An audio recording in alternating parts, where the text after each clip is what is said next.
My name is Caleb Jackson. I am a third generation South Seattle kid. I've been here my whole life, born and raised. And what brought me to this work is I was helping an uncle sell a property, and we've had the great idea of hey, let's develop the property. It's right by the light rail station. And we found out, reaching out to a developer who I had known, he didn't know how many properties I owned. He didn't know I knew what I was talking about. And he tried to get me to sell the property that I knew was worth $900,000. He tried to get my uncle to sell it to him for $150,000. And then he tried to double down on that and say, hey, you don't know anything about real estate. You should just have us buy the property and we'll give you $1,500 as an incentive and as a commission. I started looking around at places that used to be mostly Black and brown and seeing that a lot of wealth had come in and we didn't get to participate in that at all. I like to say that gentrification isn't a bad word. It just means, the neighborhood is getting revitalized.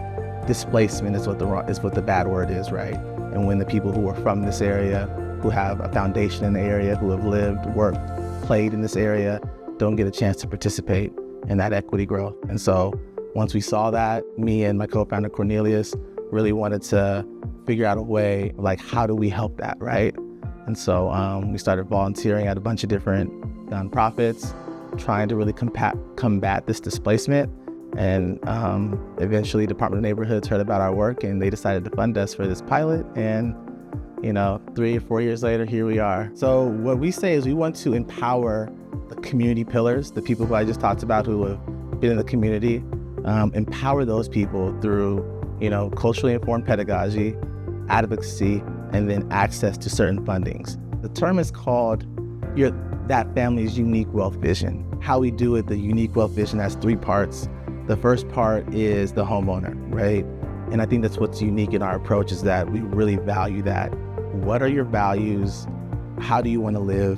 Clarity is what we really want to focus on. And that's the first pillar. The second pillar is resources. What resources are in the family? What resources are outside the family?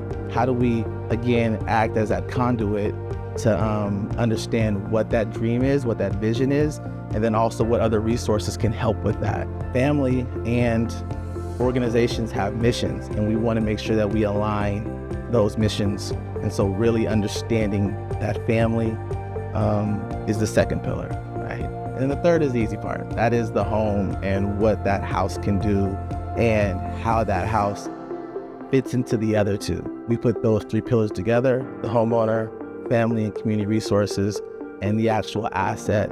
And then that's what creates their unique wealth vision. A homeowner that we've been working with, his name's Myron, and he was a primary caregiver of his grandpa. Myron was incarcerated. During that time, the grandpa needed to make ends meet. He got a reverse mortgage. During that time, the reverse mortgage has ballooned $680,000. Since then, we've gotten down to $500,000, but it's still not really feasible for them. And so what we're doing is we're creating 2 units in the backyard. One will be sold, and that will pay off the reverse mortgage.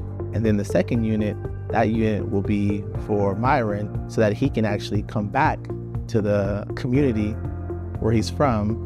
Grandpa can age in place, and they've created generational wealth for that family. There's nothing too big as in development.